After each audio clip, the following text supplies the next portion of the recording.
What's going on, everybody? Hope you guys are doing well today. And I want to take this opportunity, since we are getting closer and closer to NFL free agency, to try to explain the compensatory pick program that the NFL implements.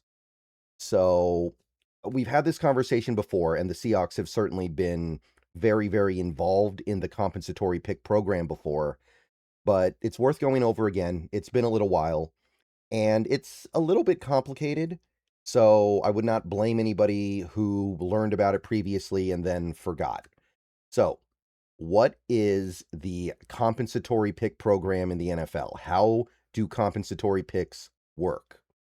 So basically, the short version, the very short version is if a team is losing free agents, they're losing more than they're taking back, then they get extra draft picks for that loss. All right, guys, before we go any further into the video, I want to take a minute to tell you guys about my friends over at Sleeper. Sleeper is a one-stop shop for all your sports needs. Download the app to your phone. You can celebrate and chat about sports in real time with other users. You can get scores, news, and alerts with blazing fast speed. And you can play in daily fantasy leagues and win real money on picks contests. So enjoy sports together.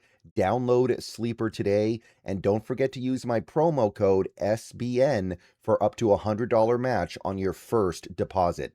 Plus, they currently have a free $20 entry, no deposit required, just make an account. Terms and conditions do apply. See Sleeper's terms of use for details. Currently operational in over 25 states and growing. So check out Sleeper and have fun with sports this year. So basically, the idea is that during a free agency period, and it's only the first few months of the free agency period, teams sign free agents and they lose free agents. If they lose more than they gain, then the NFL will choose to award them with bonus draft picks for the next year's draft. Not the immediate draft, but the next year's draft. So, first, let me just say, we're not talking about the 2026 draft here. The 2026 draft, those extra picks are being determined, and we already pretty much know the Seahawks are not going to get any. It's not about 2026. 2026 isn't even a very good draft anyway, so I'm not worried about it. What I'm thinking about is the 2027 draft class, because that one's probably going to be a lot better. That's the one where the Seahawks might be able to get extra picks. So let's talk this one through. Now, this page on OTC is for the projected, not final, but projected compensatory picks for the 2026 draft. I don't know exactly when the NFL finalizes this, but they're estimating what picks each team might get and the player that they're getting compensated for. So, for instance, here, the Vikings are projected to get an extra third round pick because of Sam Darnold. Niners are getting an extra fourth round pick because of Aaron Banks.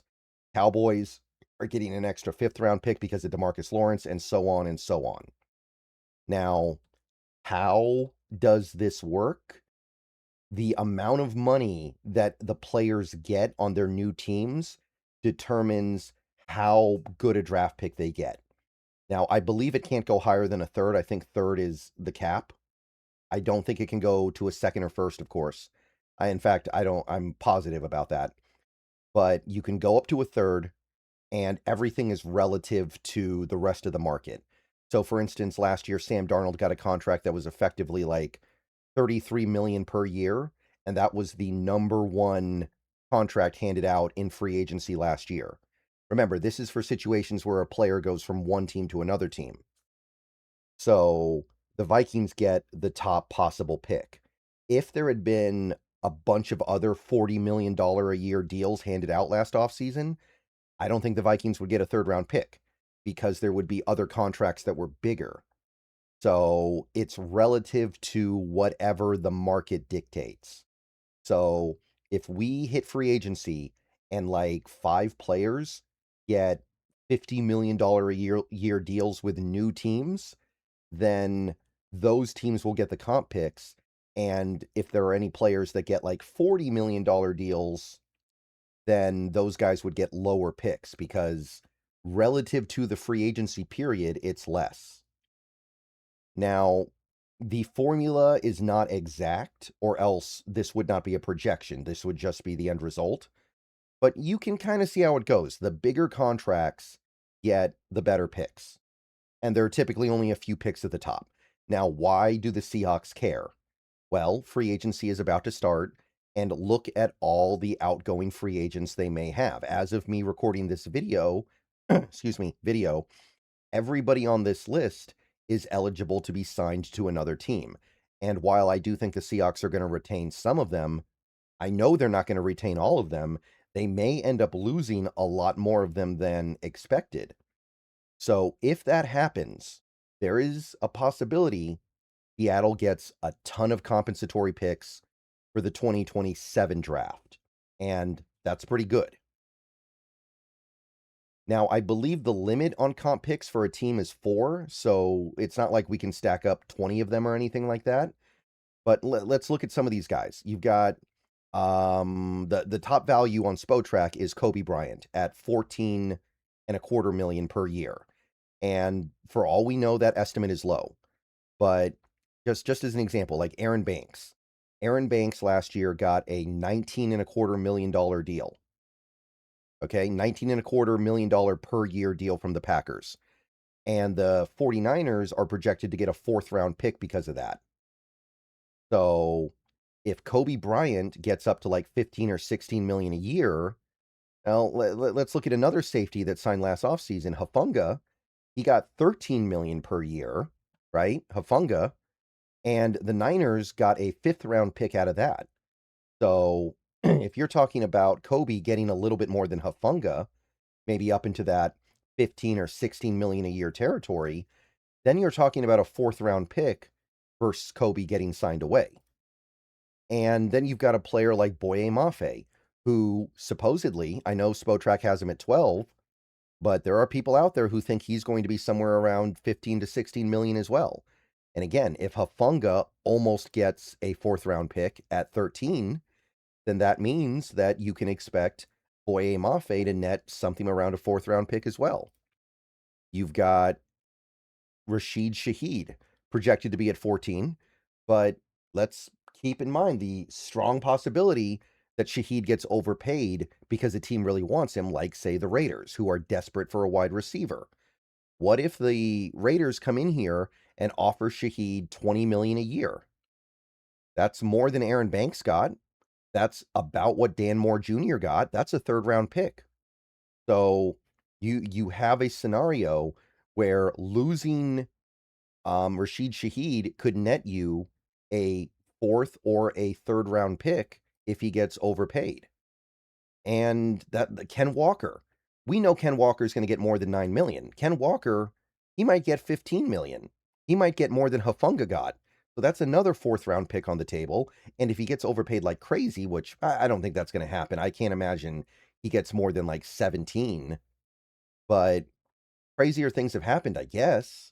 And the point is, I mean, it's still a 4th round pick in a draft that should be a lot better than this one.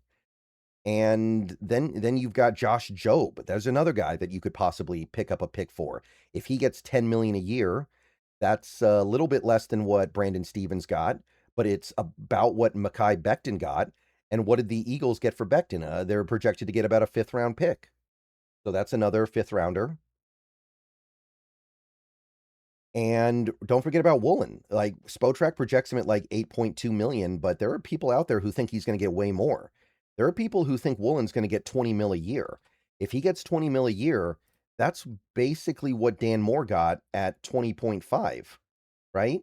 So if Woolen breaks 20 million a year, you're probably getting a 3rd round pick back.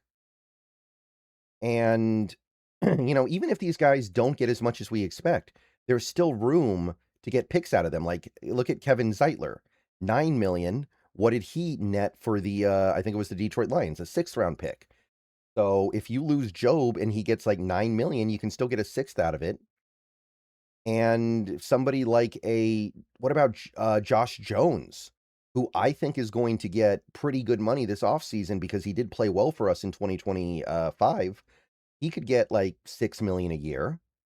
He could get 6 million, and Josh Jones signed for 4 million last year, and it's believed that the Baltimore Ravens are going to get a 7th round pick out of that. So therefore, does it make sense? I mean, it does make sense to me, but does it not make sense that we could get a 6th round pick out of Josh Jones? Like the Colts got a 6th round pick, or will believe to be getting a 6th round pick for Flacco. The Cowboys are maybe going to get a 6th round pick for Brandon Cooks. So I think that's on the table as well. Now, again, you can only get 4 picks, but here's the other thing. If you sign outside free agents, you lose some of the picks you got. It's a balancing act. If you sign a free agent, for every free agent you lose, you don't get any picks. So in order for this to work, Seahawks need to lose more than they take. So keep the guys you want to keep, maybe Walker, Shaheed, but you're losing Kobe, Woolen. I think you're losing Jones. I think you're losing Mafe. And you're losing Job, but maybe you're going out and signing a big name free agent as well. You're going to cancel a little bit of that out. But there is every opportunity for this team to farm maybe a 3rd rounder and a couple of 4th rounders from the compensatory game. You just have to be willing to play it. And maybe that means not signing as aggressively as you would like, but there are plenty of ways around that. Players that are released by their team do not count in the compensatory formula. After June 1st, signings do not affect compensatory picks. So you can just wait for after June 1st. There are going to be still appealing guys left. So there are a lot of ways to play this. But as you can see, this is an opportunity for Seattle to stock up on picks just because they let good players go. Let me know what you guys think. I'll see you guys later. Go Hawks. Just wanted to go over that for a little bit here today.